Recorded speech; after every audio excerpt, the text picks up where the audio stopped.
Okay, so today we will continue with the principles of design.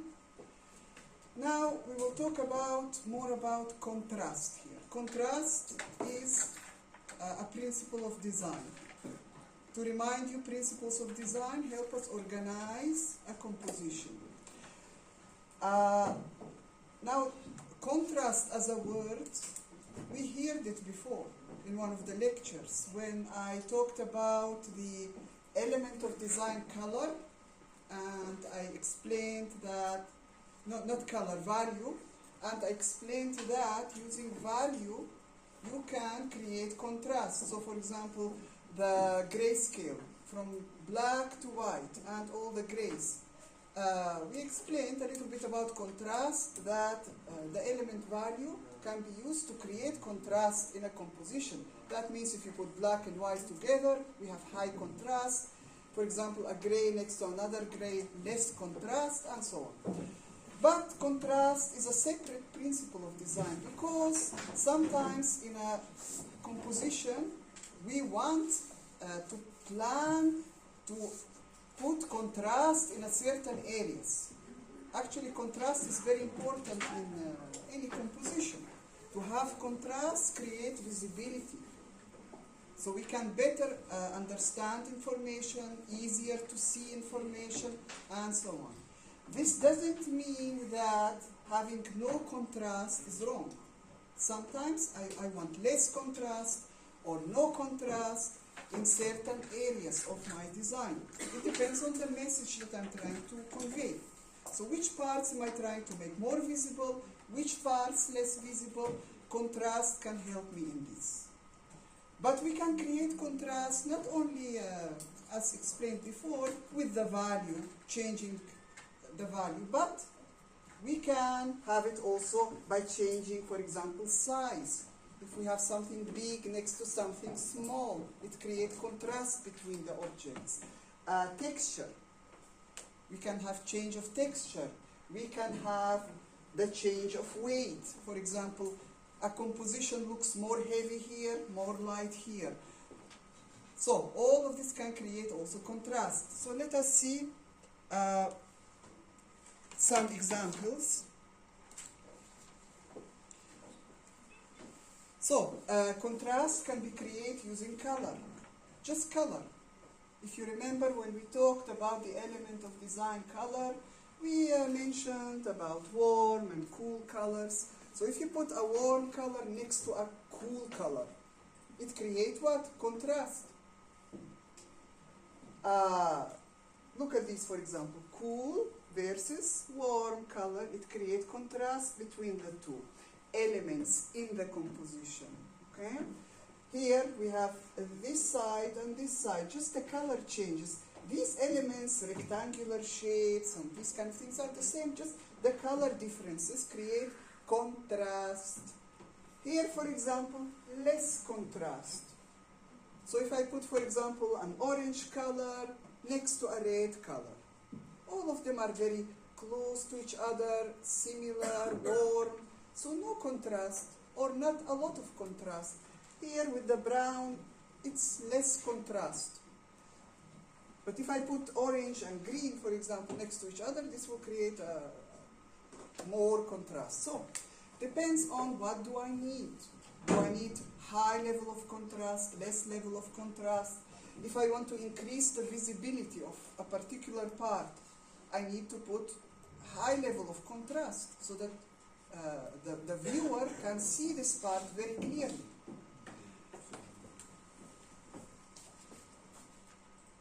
Okay, so if we have, for example, text that viewers should be able to read, then we need high contrast. That's why the text here is, for example, black on white.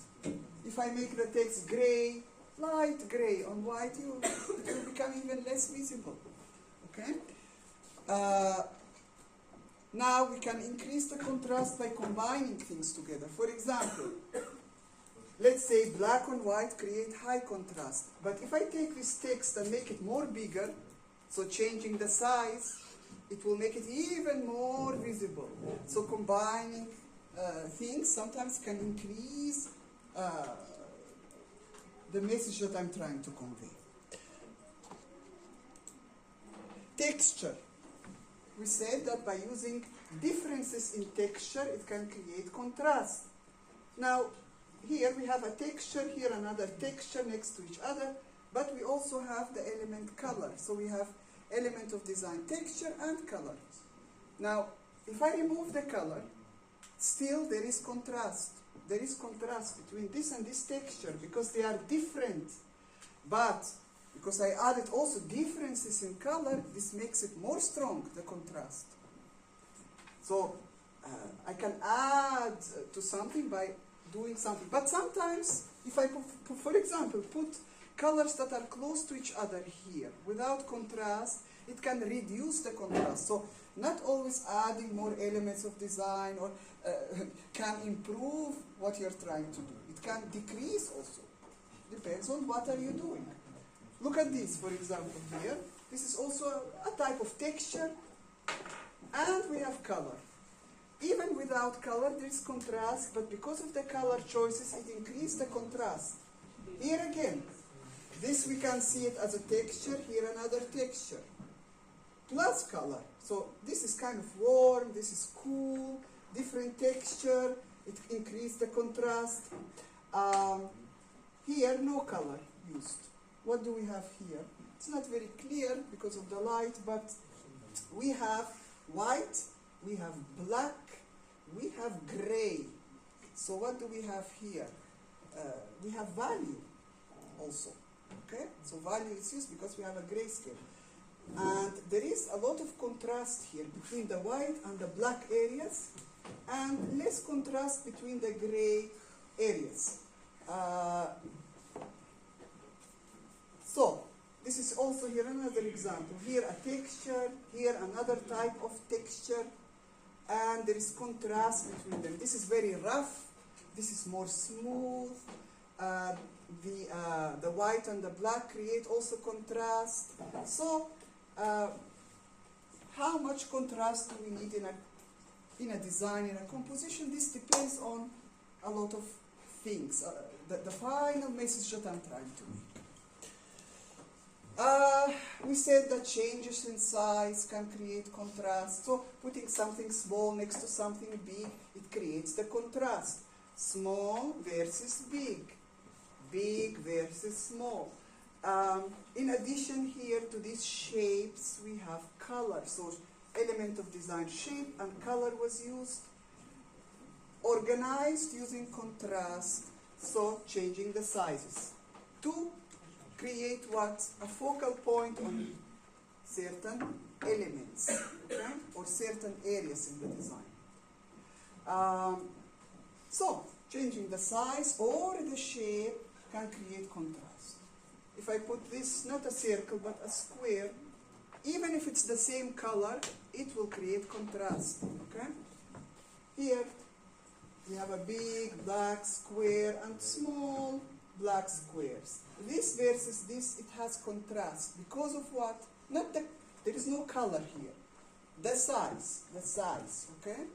The size creates the contrast. Big versus small.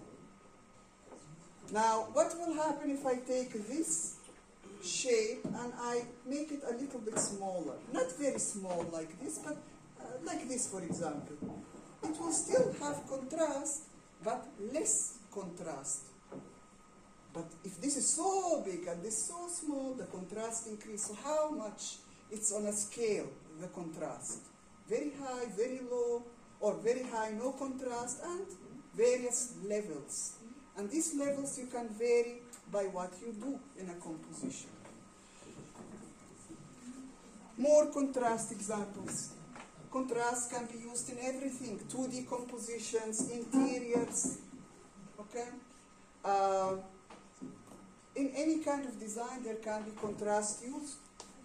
Look at here, for example, the black versus the white, high contrast, but the gray versus the white, less contrast.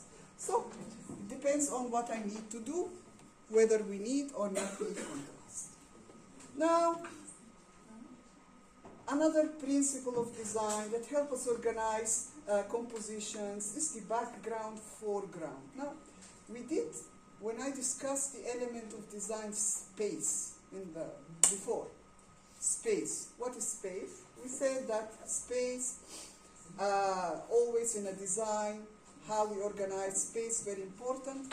And space as an element of design have positive, negative areas. Positive where something is, negative where there is nothing in it, okay? And this balance between positive, negative space, very important. Now, when we talk about the principle of design, background, foreground, in most designs, in most compositions, we need to decide, we need to design this, which is supposed to be seen as a background and which as the foreground. It's important to distinguish. So what do we have as a background, what at the foreground, and how this organization of the design between positive and negative space will happen, so that we see background and foreground. Because if you look at these two examples here, they are designed in a way that you cannot know, okay, which is the background, which is the foreground. It can be this or this, it can be this or this. It's not very clear. But in general, in most designs, it is clarified which is background, which is foreground. Like if you look at this text, it's very clear. This is at the front, the white is at the back. Very clear, okay? Sometimes some designs try to confuse you, to create this kind of confusion, and it's correct. Again, it depends on what am I designing for what purpose. Okay? There is no wrong, no right answers in design. It all depends on the message I'm trying to communicate. More examples. You can even use color. It doesn't have to be black, white, or, it can be color as a background and another as the foreground. Here we don't know which is at the back, which is at the front. Here, it's more clear that the red should be the background, this should be at the front. So, it really depends on the design and what we are communicating. More examples of this background, foreground use, like in logos. So, as I said before, it's very important. We are designing both the positive and the negative space. Both are designed. Not only the positive space. Here, for example, we can see what? A key. Like we can recognize this combination of shapes looks like a key. But if you look at the negative, the white space, this is positive, the negative space. We can also see a city. So it's like two things in one combined. Here, the positive is the black, but look, the negative creates the S. So, positive, negative space, very important. How it's designed. It can bring to a design a lot of things: clarity, understanding, interest. Sometimes the way you organize, depending on what it is. If it's a poster, if you have a lot of positive items, let's say text, images. Then the background space can sometimes give rest to the eye.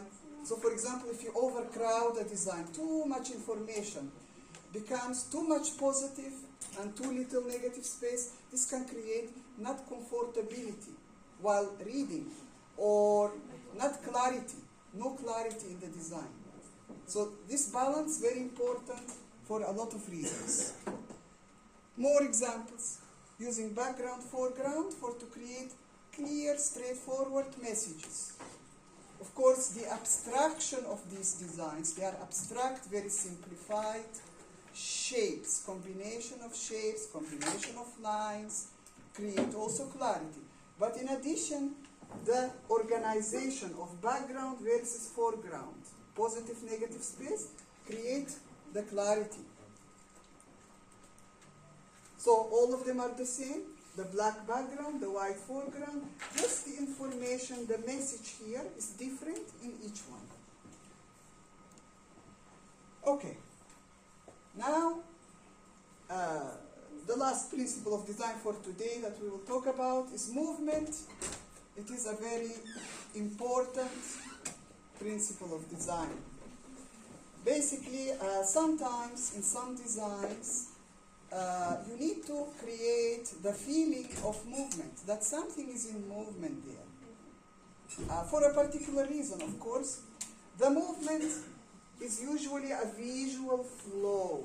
Visual flow. So the way the eyes flow in a design. It is not a random thing. Like when I design something, I need to design, I need to control how the people look at my design. So if I have a poster and I have a lot of elements on the poster, like text, images, illustrations, I am the one who designed them in a way to control the visual flow of the viewer. Like where the eye starts, where the eye will go then, how is this flow going to happen? And this is what creates movement. So it is a path. It is like a path from here to here to here. And this should be designed by you. It is not by accident. It's not like I take text and images and let's just put them on a piece of paper and organize them. No, I have to know how the visual path will work for the viewer. And why I need to know? Because this usually creates, again, clarity. Clarity and a way that the design is organized to make it more easy to understand, more comfortable to look at. So there's several reasons.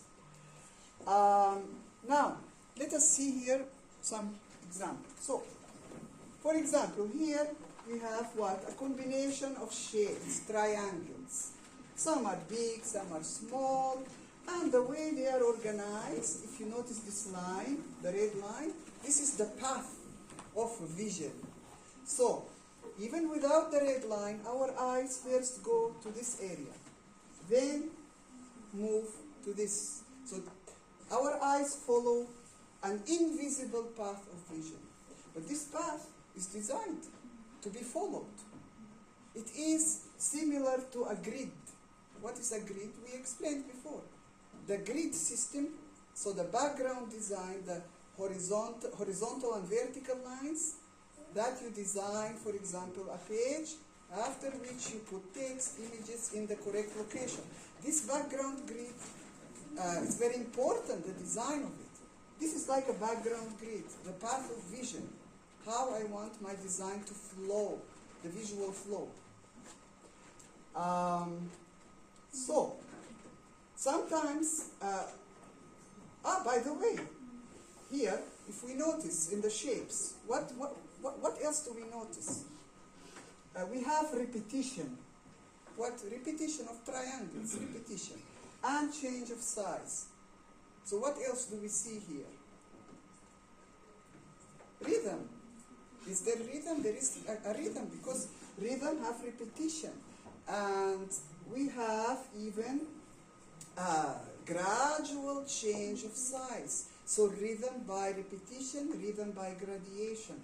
This is important because the repetition of elements of design can help us create movement. So when I repeat an element, let's say this triangle, it could create movement by the repetition. Like here, look at this bird. This is a bird, if we look at it, abstract version of a bird. So this is made out of shapes.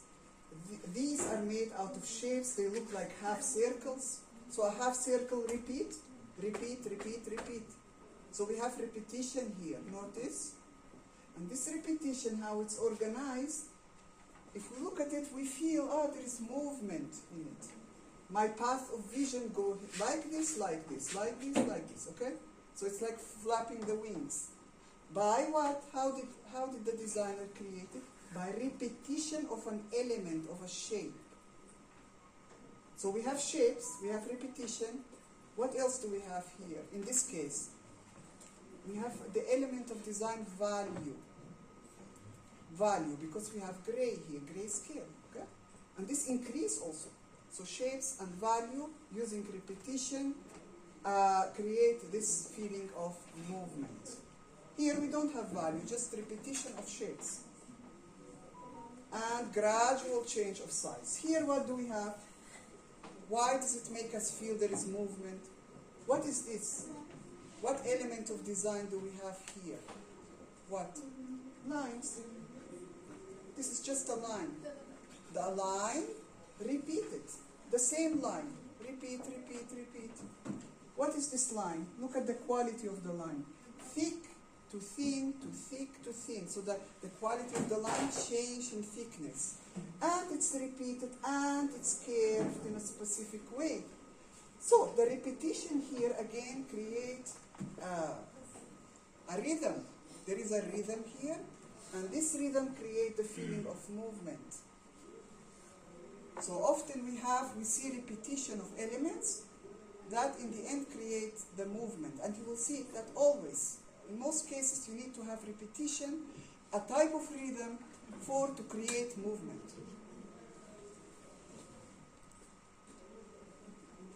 Here's just another simple example. Okay? Shapes, and we have arrangement of shapes from big to small. We have a rhythm here also, we have repetition. We have a path of vision here also, direction that our eye flow. Now, not all the time repetition will create movement. Not all the time.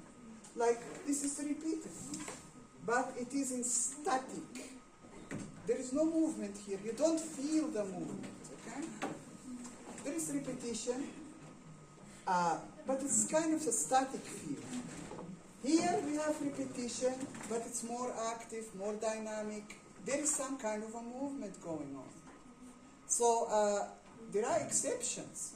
I can have repetition and my composition will look stale, without movement, okay? There is still rhythm, but it is a static one. We don't feel the movement, okay? Now, the last thing we will talk about, and this is important. What do you see here? This is a drawing of a motorcycle. What is a motorcycle? It's a type of vehicle. This is important to understand here, because this vehicle, this is used for what? Movement, speed. It is like a car, okay? Okay, that's great. Now look at the shapes. What is it made of? It's a combination of shapes, element of design, shapes, lines. These are circles, so shapes. These are all kinds of shapes here, triangular shapes, combination of shapes. So it's a combination of shapes that create this final motorcycle, which is a vehicle that is in movement. So if we have an object that we say this is a moving object, it is normally, it should be that its design, look how it looks, the shapes, should look and show this movement. Not, for example, to design these shapes in a very stale way, and this is a moving object. So if it's a moving object, it should show it in the design. Now, what's the important thing here? Why am I explaining so much about this? Because this is the essence of designing. Look, if this is here, I want to put movement in this design, the way I draw it, the shapes, okay? I have to design this first. I have to design what? The movement. So I want to put movement in my composition. I must design the movement before I put the shapes. After I design the movement, then I can put suitable shapes to show this. So this is like a grid, a background grid to your design. It is like when you have a poster and you have vertical, horizontal lines that organize this space where to put what. It is a grid, a background grid that show you how to put the objects on top, the shapes, the lines. The same thing here. What feeling do I try to communicate? If I want my design to have a clear movement in it, I should design the movement, the lines, the grid, the background of the design. After that, I think, okay, which shapes to put here that will follow this grid to show this movement. If you don't design this first and start with this, just putting shapes together and details, you will not end up with a good design. Because you're not following the main thing, the main message you're trying to do. So this is just one example, but it applies to all designs. Now, the next complicated thing here is, now this is here a 2D drawing on a 2D paper, 2 dimension. But in design, we often have 3D objects. So not shapes, but forms, 3-dimensional forms, because usually design starts on a paper as a drawing, then develops into a 3D. Let's say this interior, how it started, the design, on a paper. Front view, top view, details, everything drawn on a paper, on a 2D surface. Then it becomes 3D. So this table is made, this chair is made, okay? So this is a 3D object. So what is the point here?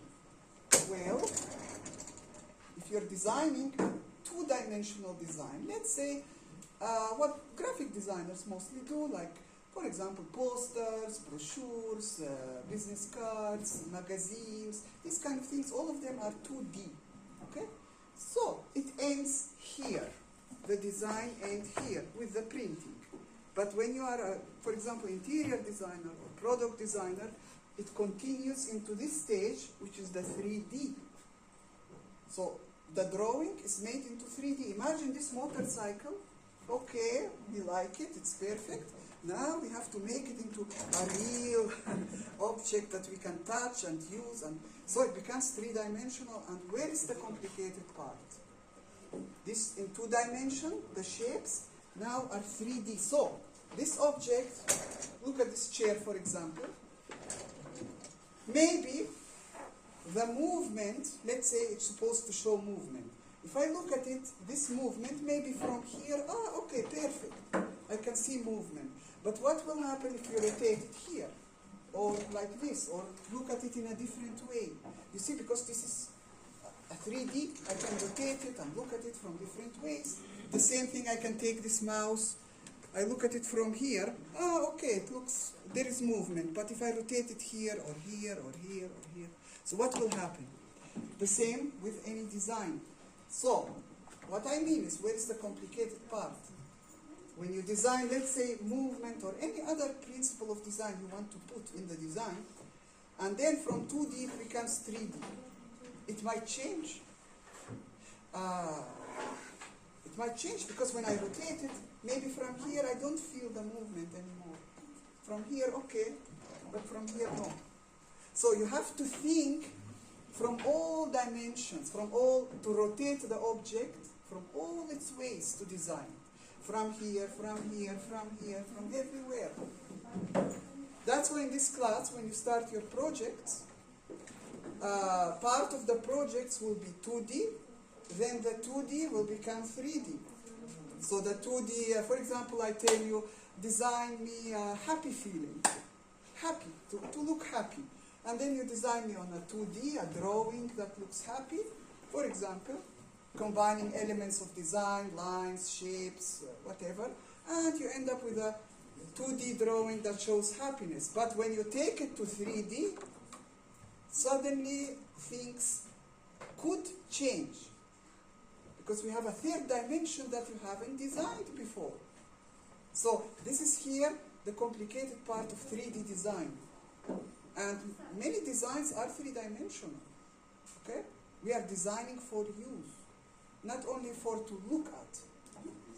So if you're interior designer, product designer, anything that you design for people to, to touch, this is 3D, and that's why it's more complicated.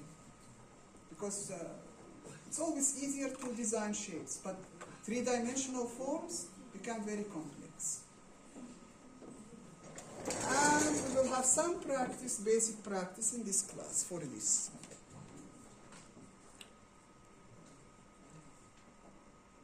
This is just more examples of movement in 2D compositions. Like here, what do we have? Why do we feel there is movement? Well, we have repetition. Where is repetition? The square. It's repeated, but repeat, but rotated and increased in size. Plus, we have the color changes. Now look, gradual shape change, gradual color change from yellow to orange to red. So we have two things that gradually change, and repetition. So we have rhythm. Rhythm by repetition, rhythm by gradation, through shape and through color. And the final organization of this gives us the feel of movement. So here we have also repetition. If you look at these as lines, even though they're not the same, there is a similar repetition throughout. That gives us this a type of rhythm and a feel of movement at the same time. Here the same thing. Lines are repeated in a particular way with some changes throughout. If I take any line, make it thin or thick, or change its location, it will change the movement that I'm feeling. So this is what I mean. Any detail sometimes you place on a composition, changing its size or shape or location or color or anything. Any small change can change the overall result. Here are a few last examples for real objects. So this is architectural objects. This is like a table or a product, I would say. 3D product, 3D structures. And we can feel movement. Why we can feel movement? What do we have here? We start with a shape. It's a repetition, repeat of the shape with slight gradual changes in size and look. So the shapes gradually change. So this repetition and gradual change give us also a feeling that something is in movement. Here the same. We have always repetition of elements, repetition of curves, of shapes, of lines, of color even. Here repetition again, but slight change as we go. So gradual change. All of this helps us to create movement. Now, do we need movement in a composition? This is a question that we cannot answer. Do we need? Okay? And what type and how? Okay? This depends on the message you're communicating. So, for today this is enough.